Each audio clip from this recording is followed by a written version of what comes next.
I'm a global black nationalist or Pan-African, but I'm also a Kiswahili advocate for Africa as well. So thank you for having me. So anyone that knows you knows how much interested you are in Kiswahili. And you're just so invested about it that it's something that people know you with. One of the things that people know you with. So today I want us to talk about the power of language in connecting Africa. Tell us your perspective about that. If we talk about African liberation, we definitely have to put in place the means of communication. Not only in terms of talking to each other and be able to understand each other, but also the ideas, the feelings, the culture behind the languages, all of those kind of things. So that is number one. Number two, I have history of African freedom fighters. And most of African freedom fighters who were interested in other things, most of them they lost. But people who were interested in Kiswahili language, which is Nyerere, he was successful and he had no blame. You know, when you do something, most of the time you find people trying to fight back or fight you or accusing you some of the things, especially when you deal with politics and so on. But dealing with the language, there is no one is fighting in that level, so that area. So that's number two. Number three is my personal life experience. When I went to America, I did not speak English. And I was put in a place to work in a place where people speak Spanish language. So I don't speak English, but I also don't speak Spanish. And I found it to be the most of disaster in my life. Not being able to communicate in English and to communicate in Spanish language. So language is the basic things that you can give to someone. Sometimes we all have this understanding about language, that knowing some certain language is much better than not knowing some certain language. So I prefer to know Spanish than knowing Kiswahili. People prefer to know French than knowing some other language that we have here, like in Africa. And I think sometimes it's about the mindset that we have about language and the way we see it. But like today, there's a lot of things that is happening here in Africa, and a lot of people in fact say, okay, Africa's time is just, it's over. But there are still some people, Pan-Africanists, that are trying to make Africa rise back again. So how can we bring back that unity? I mean, language is one factor, I understand, but like, tell me your reflection on that. In 1941, less than 1% of Africans could speak proper English. 1941. That's recent. Yes. Yeah. 1941, less than 1% all over Africa could speak proper English. Now, today, we are around 25% who can speak proper English. In some cases too, in French, Portuguese, and other languages that are colonial. Do you know why are we on 20 instead of being on 1? It's because of the British Council, the State Department, the institutions. So if the Western can promote their language in Africa in less than 50 years, to this extent, you don't think we can do the same for ourselves? That's the first question. Number two, back in days, our people were go to study back in 50s, 60s, 70s, 80s, 90s. Everyone goes to study in America, to study English. People will go to study French, which I think you know a lot of people who may speak French. People will go to speak to learn Spanish, and they came back.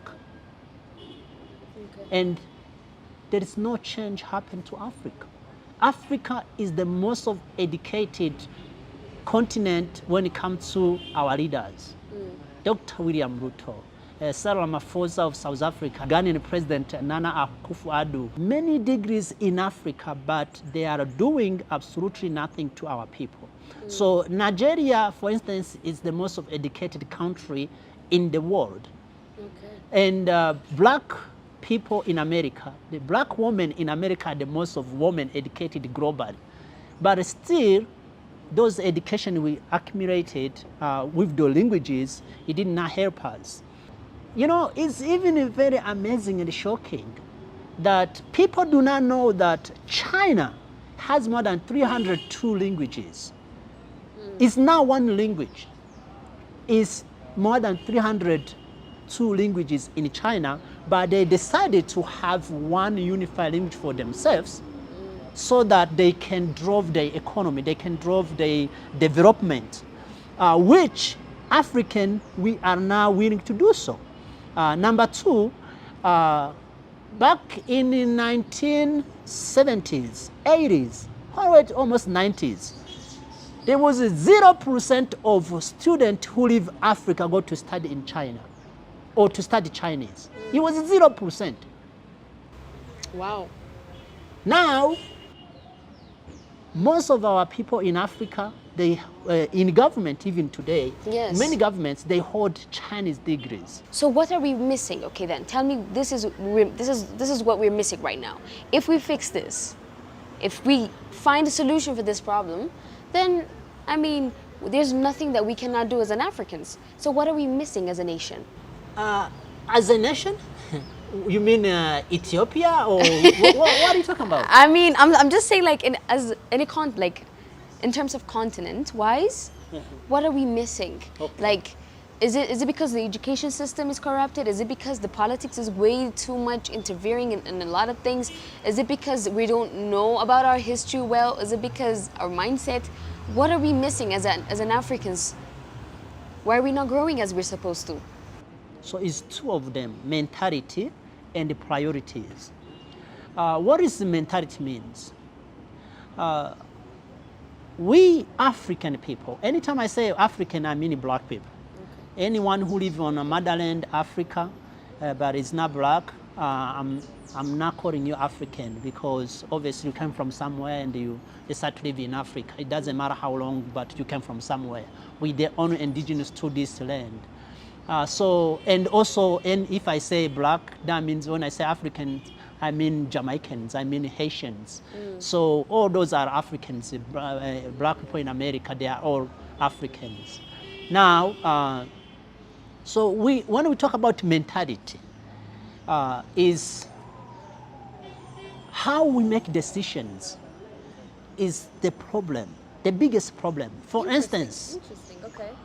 we know that for sure that unless Africa, I mean black Africa, we are united, nothing we do will ever work.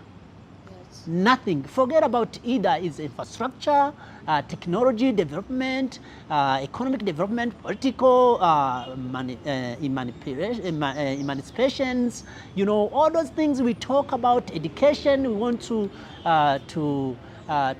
push science and technology, economy, whatever it is we're trying to do, as single countries, single individuals, single ethnics, regions, whatever it is not going to work. It have not worked in the past, and it's not going to work in the future. So that means we have a mentality that one individual or one single country or one single religion or one single culture, whatever it is, we can do it, which is not going to happen. It's not going to work. That is number one. Number two is the idea of not being able to decide. We Africans, we the only people who don't put the best interest of our race first. By the way, this I'm talking to is in my book. I wrote a book called Radicalized Pan-African. Nice.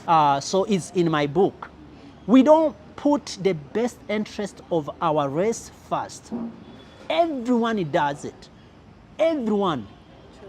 We, the only ones who believe we can save everyone. First. Yes, Yeah. absolutely. And that is a mentality. We trust me on this. If you look, I don't really like to talk about the local issue, but let me put this there. If you look how the diplomatic relations between Ethiopia and other non-African countries is equally to the same way other African countries are. Because we believe that we are just human, we just, you know, everyone has to be treated equal, which is absolutely not true. Really? Yes, absolutely not true. So we should have, Hold on. absolutely. This is so interesting. So now basically you're saying just because humanity should not make us treat everyone equally. No. So like it means like someone is going to be treated much better than the other because of their race. Why Chinese treat Chinese first? That's their. Do you think just because they Why did it, white people treat white people first? They look Yeah. after their best interest first. Why Arabs? So do you think that's right? Just because they did it doesn't mean it's right. we the only one who are not doing it, and we have been exploited centuries and centuries. Okay. Last time I was listening to one of the guy is from Middle East. He's a Muslim who was talking like, if you look how much change has happened globally, it's amazing and extremely tremendously shocking. But if you look what have changed when it comes to Africa, nothing. The relationship Africa have in the past 100 years ago, even today, is the same. It's based on exploitation. So we, as African people or black people, Okay. we definitely have to understand that we must put our best interests on front. The other ones who are not black, we know everyone came from us, so we are the original people. I don't have any debate on that. No one can refuse that. But those people, they will take care of themselves. We are in deep situation where we need to take care of ourselves first. So now moving to the priorities. The priorities, it means that what is something that comes first? Like if you ask people, black people in globally, what is something that we need to do first in order to liberate ourselves? Trust me on this. People always say here and in other places, the African problem is leadership. We have corrupted government, politicians. This is bad. No, I never see a politician land from sky to our community. Our priorities is to get something for ourselves. No one is here to fight for the liberation of Africa. I mean, I feel like you can't blame them because obviously you need money to survive, and currently people have a lot of responsibilities. They have sisters, brothers to raise. They have parents to help, support. So they need to survive. They need to work. The problem is, I think what you said about leadership comes here. If there is a good governance, good leadership, then they don't have to think about basic needs like shelter, like food, because they already have that. So now they'll be thinking about, okay, now what is my purpose? They'll start going beyond because they don't have to think about their major necessities. So I think it's about somehow every problems that we have is like interrelated. So you can't just say this is the major problem. That is caused by something else. So you can't just solve that alone. It's relatable. We have a lot of indigenous languages. So powerful, a lot of ancient books written by them. So why should we go back to that indigenous language? I mean, do you think it's possible? Do you think it's actually possible for us to just clean up everything that we have built or something that has been built by others and just start speaking the indigenous language from start, like from scratch, like as if the new beginning? Do you think that's possible? So now, can we just exit all the other languages and just use indigenous languages? Well, that will not work. Why? Because most of our African languages are not well developed to catch up or to keep up with the current or the modern either education generation and all of that. That's number one. Number two, it will even not be possible because let me put this, the biggest problem black people have globally is not economic, it's not Western trying to exploit Africa or causing wars, it's ethnic conflicts.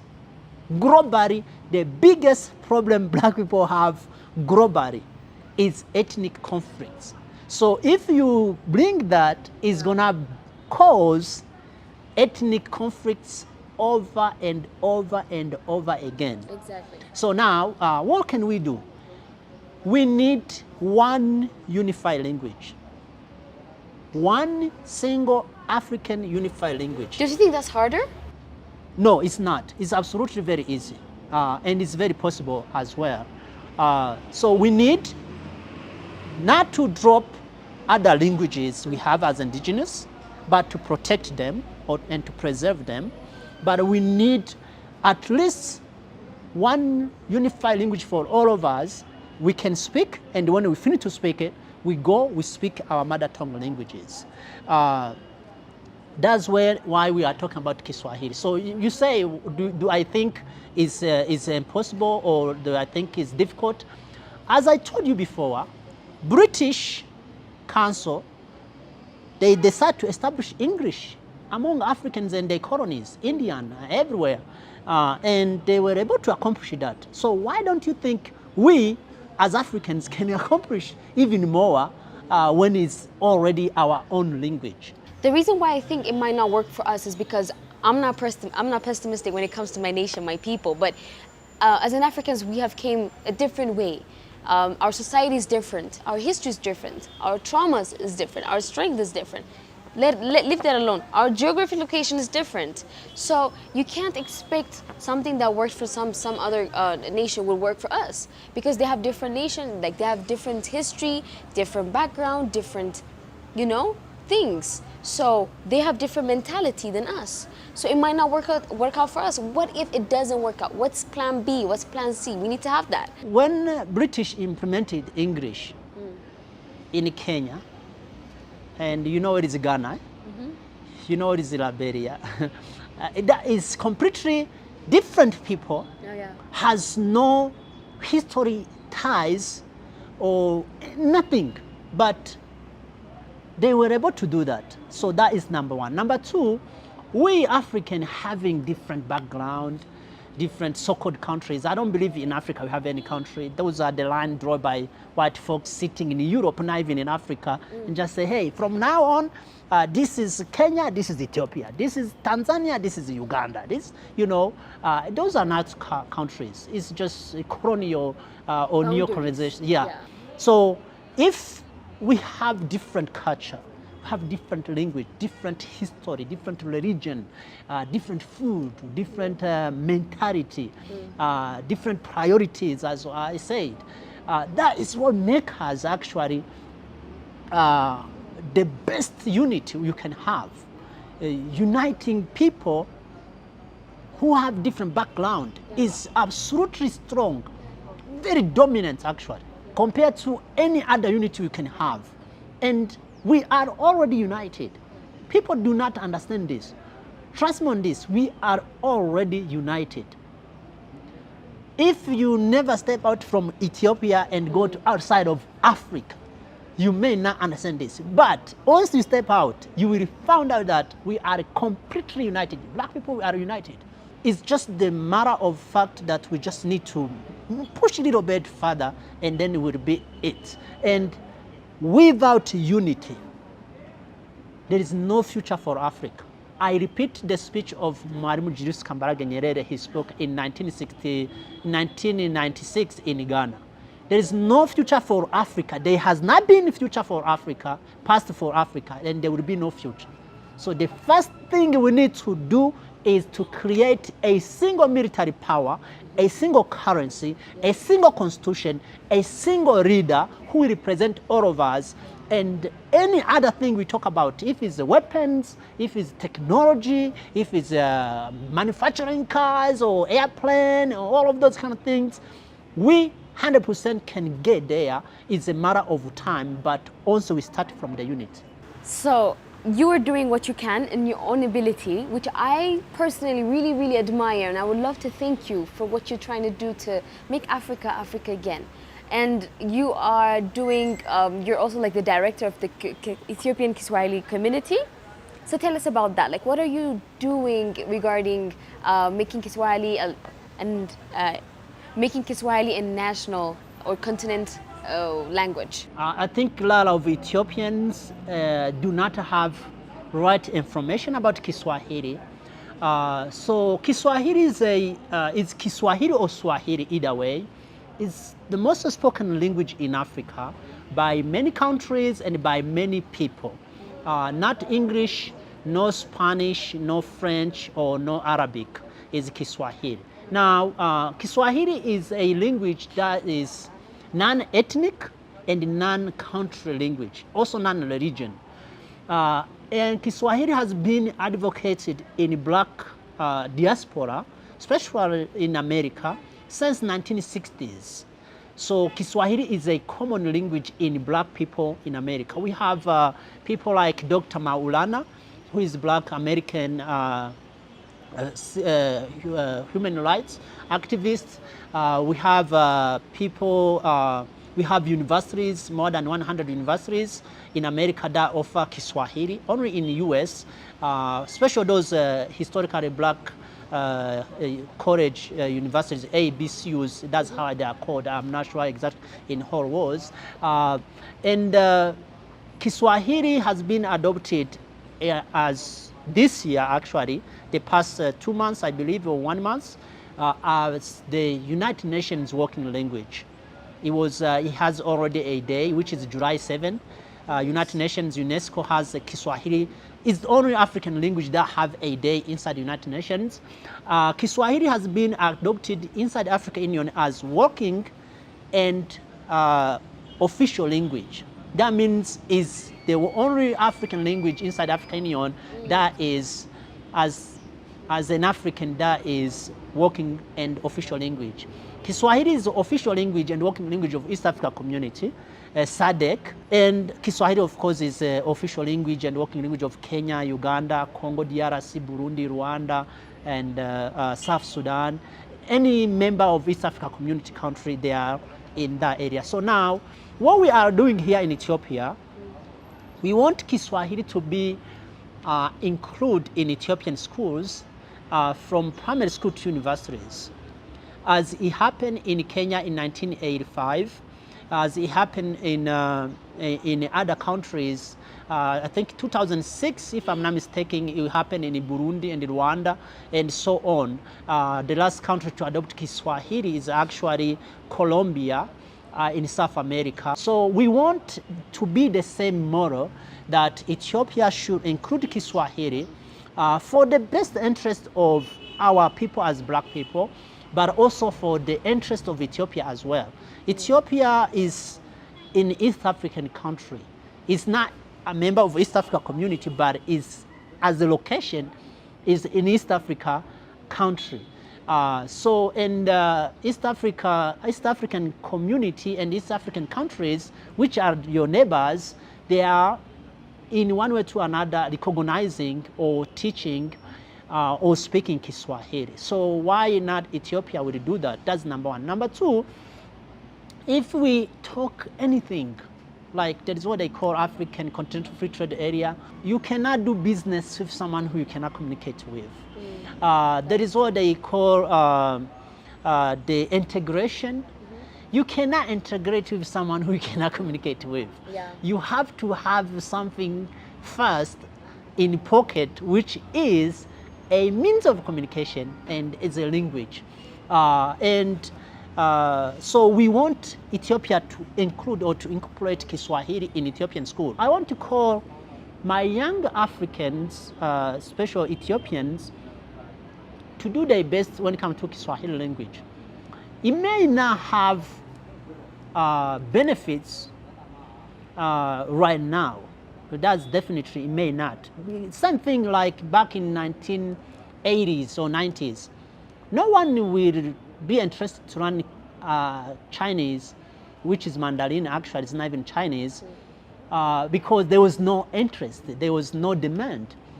But today there is a lot of demand. So in maybe next 10 years, there will be a demand of Kiswahili. I guarantee on that. So people who look forward and who look in investing something is something that's going to take long or something in the future, they should definitely take that Kiswahili.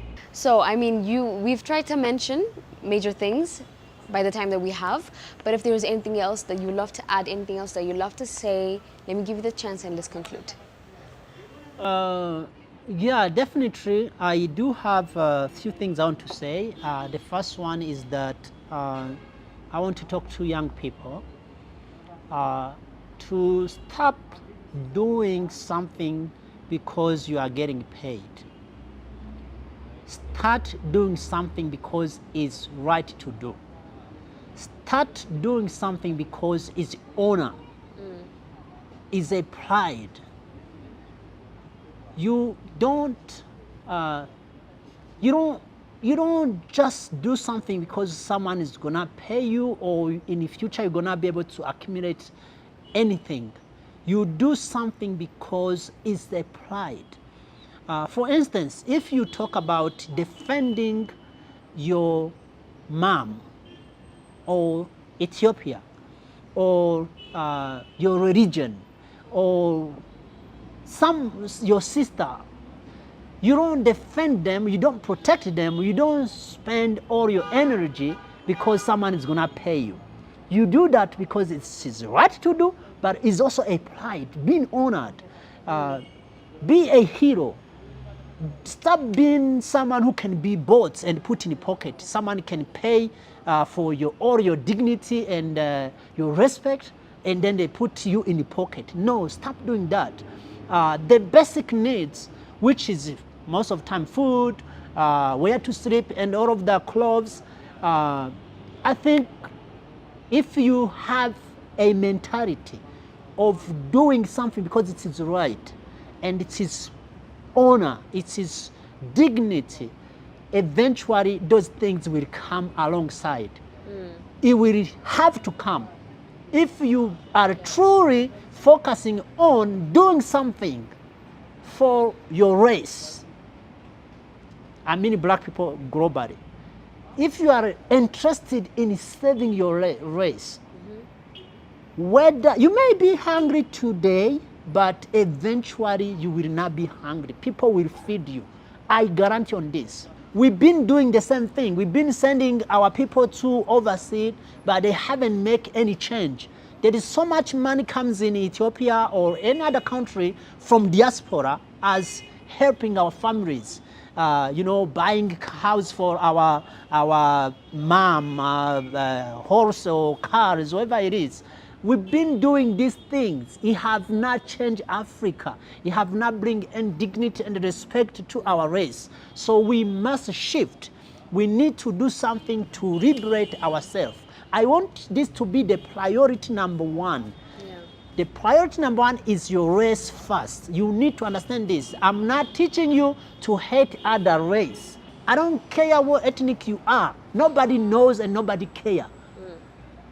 The reason why you are busy talking about your ethnics and your religions is because you don't know.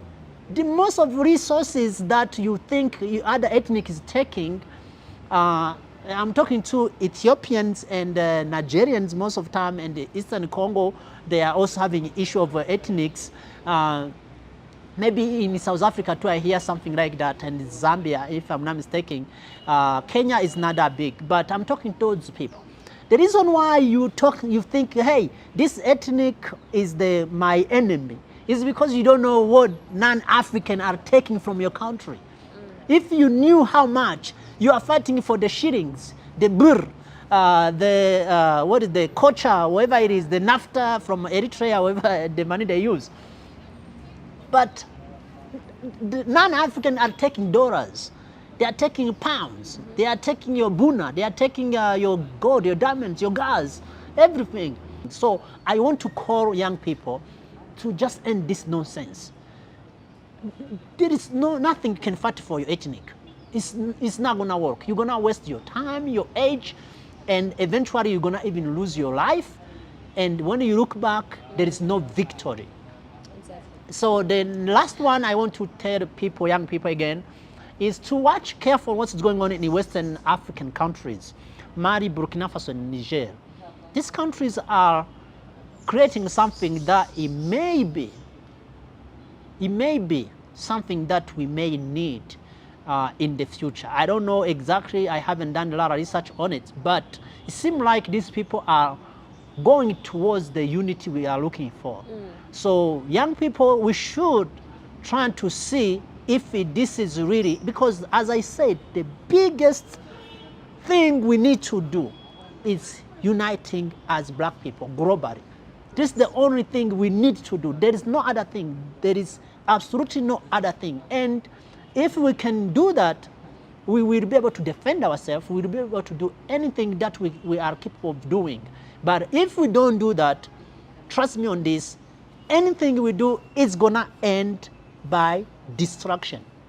Exactly, exactly. Thank you so much, Imani. I know we have a lot of things to say. I know we can mention a lot of topics, and I know you have a lot of things to share. And thank you so much for being passionate about what you do. And I love how you are so involved in it and how your heart is in what you do. And I hope that we will definitely meet again, maybe with your second book. Or something even bigger. Thank you so much for your time. Can I just go without teaching something in Kiswahili? I was about to ask. So let me see, which words should I teach you guys that are common? I'm gonna teach you 3 words that you should know in Kiswahili. The first one is, of course, hakuna matata. It means there is no problem or there is no worry. The second one, it will be maybe uhuru.